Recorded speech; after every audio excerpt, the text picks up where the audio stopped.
Bonjour à tous, bienvenue sur les Chroniques de blindage, nouvelle revue de boîte avec la dernière nouveauté de chez Dasverk. Alors ici la boîte, au moment où je tourne la vidéo n'est pas encore sortie. Alors je ne sais pas si la vidéo sortira avant la disponibilité ou pas. Mais sachez déjà que vous pouvez la précommander sur le site de notre partenaire Domino. Alors la nouveauté de chez Dasverk, le Schwerer Klein Panzerkampfwagen. Ça veut dire, j'ai regardé, bon, je ne parle pas allemand, hein, bien évidemment. Et ça veut tout simplement dire petit char blindé lourd. Alors, il a un look un peu de Herzer survitaminé. Alors, bien évidemment, c'est un char il n'a pas quitté la planche à dessin. Deux en un, puisqu'il y a deux canons disponibles dans la boîte. On nous indique comme quoi le kit est hautement détaillé. Il y a deux canons différents. Il y a le système de visée nocturne. Six décorations disponibles et les figurines ne sont pas incluses. Sans doute parce qu'il y a sur le box art quelques figurines en coopération avec Amusing Hobby. On va voir tout de suite la notice de montage. La notice de montage, bon, qu'on commence à connaître chez Dasverk, hein, toujours un très beau papier, une très belle grandeur, toutes les indications de précaution d'assemblage. Et on attaque directement dans le vif du sujet. Il y a pas spécialement de documentation. Comme je vous dis, c'est un char qui fait plus ou moins 30 tonnes. J'ai regardé, je me suis documenté un petit peu sur le site de chez Dasverk, qui est pas mal complet. Et on nous dit un petit peu, ça aurait pu être l'hybridation d'un éléphant, enfin éléphant Ferdinand et Herzer, parce que les galets en fait sont identiques pardon, à l'éléphant. Voilà pour la petite histoire et un petit peu ce que j'ai pu récolter à gauche et à droite. En première étape, on assemble les barbotins, poulies et le système de suspension. Ensuite, les roues, enfin poulies tendeuses. Les chenilles sont en portions et en maillons individuels. Ensuite, le phare, les trappes, la, les grilles en photodécoupe. Là, ça brille un petit peu.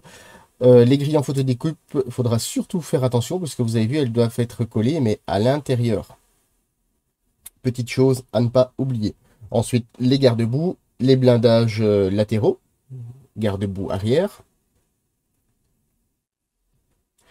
le pot d'échappement avec sa protection, son pare-chaleur en photodécoupe, une petite hache, le bloc, ici le bloc qui reposera le cric en cas de soulèvement du véhicule. Alors ici on a le système, on va dire, l'armement de la tourelle supérieure. Ici on a les télémètres. Vous voyez, c'est quand même assez... Hop, voilà. Les dessins sont assez fins. Bon, à l'œil nu, ça va, hein, la caméra, c'est un petit peu plus difficile. Alors, au niveau de la version A, le State A, on est sur un canon de 10,5 cm, le FH43. Alors, vous voyez, ici, on a le premier modèle du canon. Et le State B, lui, est un 10 cm PAW. Même chose pour la tourelle, tout simplement que le canon en lui-même est complètement différent. Alors, le système de vision nocturne, hein, qui est ici il est reproduit en plus grand.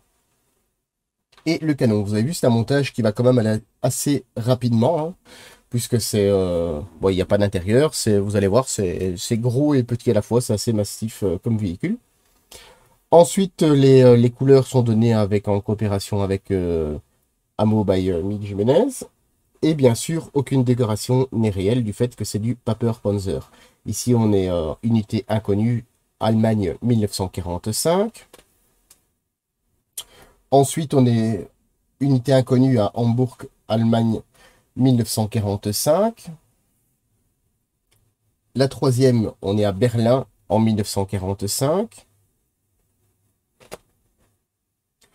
Ensuite, on est à Freudenstadt, à Schwarzwald en 1946. En Allemagne, 1945. Et la dernière décoration, on est en hiver, en Allemagne, en hiver, en 45-46. Alors, vous avez vu, on nous montre ici une vue en loupe, puisque c'est un badigeon blanc posé sur un camouflage existant. Donc, pour la petite notice de montage, vous avez vu, c'est peut-être un kit qui pourrait être pas mal. On pourrait le monter, je pense, en un week-end. En un week-end, c'est largement faisable. On va voir directement les grappes. Alors directement, bah, les grappes, ici, on a les deux plus grosses pièces. Comme je vous disais, vous avez vu au niveau de la taille, c'est un peu plus gros qu'un Hertzer, mais ça a quand même ça a cette forme en fait. Ici, je regarde, non, il n'est pas dans le bon sens. Alors il y a le petit point d'injection hein, qui est là. On va voir au niveau de la qualité. C'est du Amusing Hobby, hein, donc pour les personnes qui connaissent un petit peu, c'est quand même de la qualité. Au niveau des détails, c'est quand même très très bien. Vous avez vu, on a les soudures. Alors, on pourrait me dire, je regarde toujours les soudures, mais c'est quand même assez important et c'est pas toujours facile à reproduire. Alors ici, on a le dessous de la caisse et le dessus, vous avez vu, c'est joliment reproduit. Alors, ce qui est pas mal fait, bon, ici, il y a le petit tenon d'injection. Hein. En fait, quand vous allez venir, le petit ourlet qui est sur le debout, il faudra bien mettre de la colle et bien appuyer. Et alors, votre ourlet de soudure va se faire, entre guillemets, automatiquement, vu la conception du kit. Alors, il y a des parties avec des soudures, il y a des parties sans soudure, hein, ce qui est logique. Du fait de l'arrière, c'est boulonné. Alors, comme je disais, les trappes sont ajourées et les grilles en photodécoupe, elles, viendront se mettre à l'intérieur. L'intérieur, lui, est vide. Hein. Ensuite, on a une petite grappe comme ceci, avec tous les petits accessoires, hein, le lot de bord et autres. Vous avez vu, c'est bien moulé. Les points d'injection sont bien placés. Hein. Ils seront facilement détachables. Alors, on a le bout des élingues. Par contre, on n'a pas le câble en cuivre. Par contre, il est déjà pré-percé. Ça, c'est plutôt pas mal. Alors, une ligne de moulage, il y en a une toute petite sur le côté, mais rien d'extraordinaire à cette époque, on va dire. Ensuite, une grappe qui est un peu plus conséquente, elle qui est composée avec les blindages latéraux, les garde-boue, le pot d'échappement, les deux canons, les portes de la tourelle supérieure, épiscope et autres. Ici, on a les différents mantelets hein, à utiliser, donc ici et là. Vous voyez, il y a une belle texture de fonderie, même ici, hein, sur cette pièce. Vous voyez. Ici, on a l'armement de la tourelle qui est percé. Les deux canons différents. On a quand même une très belle pièce, hein, puisque une fois mis sur le véhicule, je pense qu'on va atteindre un bon 20 cm, hein, si pas plus. Ici, on a la tourelle. Les épiscopes, une petite trappe. Alors, pas de retrait de plastique, pas de flash, hein, bien évidemment. On en parle pas souvent, mais à l'heure actuelle, ça devient de plus en plus rare des kits avec des flashs et beaucoup de retrait de plastique. Ici, on a l'échappement, bien sûr, une petite ligne de moulage.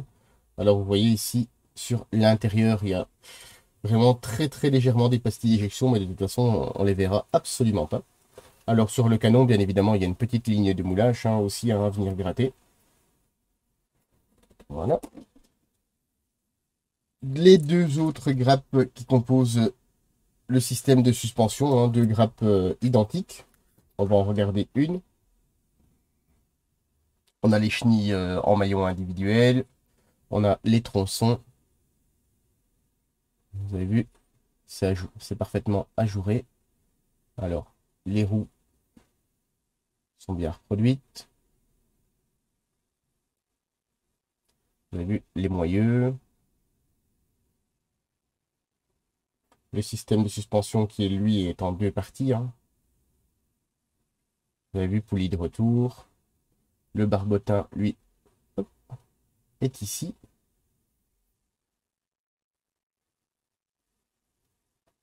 Et la partie de maillon individuel. On va voir leur face interne. Alors vous avez vu, pas de pastille d'éjection hein, aussi, ça c'est toujours chouette. Par contre sur la partie, comment dire, la partie en une seule pièce, elle par contre elle a des pastilles d'éjection. Vous voyez. Bon moi personnellement quand c'est comme ça, à l'emporte-pièce, je viens emporte-piécer un peu de carte plastique et je viens bien le coller avec une colle, avec un peu de surplus de colle, j'appuie bien, je laisse sécher facilement 24 heures et après avec un scalpel avec une lame droite, hop, je viens couper, je ponce un petit peu et on voit plus rien. Pas besoin de mettre de mastic. Le, du fait que le plastique soit fondu, ça crée cette espèce de joint.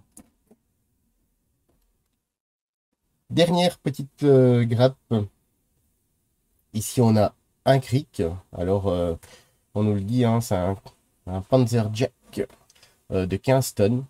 Donc, le cric peut soulever 15 tonnes, apparemment. J'ai pas vérifié, mais je suppose. Hein. Alors, vous voyez, le cric est quand même très très bien fichu. Ici, on a les attaches du cric. Il y a quand même pas mal de pièces pour un petit cric comme ça. Ensuite, on a une grappe de partie transparente qui est principalement composée en fait du système de visée nocturne. Alors, c'est peut-être pas facile à voir. Ici, on a le bloc, le système de lampe, hein, de lampe infrarouge.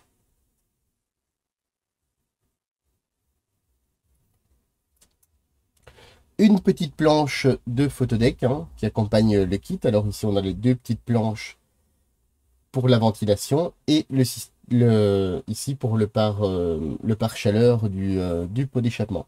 Alors, il n'en faut pas forcément plus pour un kit comme ça, mais c'est les détails qui feront la différence. Au niveau de la planche de décalcomanie, toujours très très bien imprimé hein, chez Das Werk. Je ne sais pas qui imprime pour eux, mais en tout cas, c'est toujours... les couleurs sont belles. Et les motifs sont toujours très très bien. Hein. Au niveau de la densité des couleurs, c'est top. Alors 2021, sans doute que le kit devait sortir l'année dernière, mais avec la pandémie, sans doute qu'il y a eu un peu de retard, hein, puisque c'est pas une planche générique, hein, c'est vraiment une planche dédiée à ce char. Alors voilà, pour une fois, je n'ai pas fait une revue de boîte qui dure 50 minutes. Hein. Cette fois-ci, vous allez pouvoir la regarder où bon vous semble. Elle ne sera pas très très longue.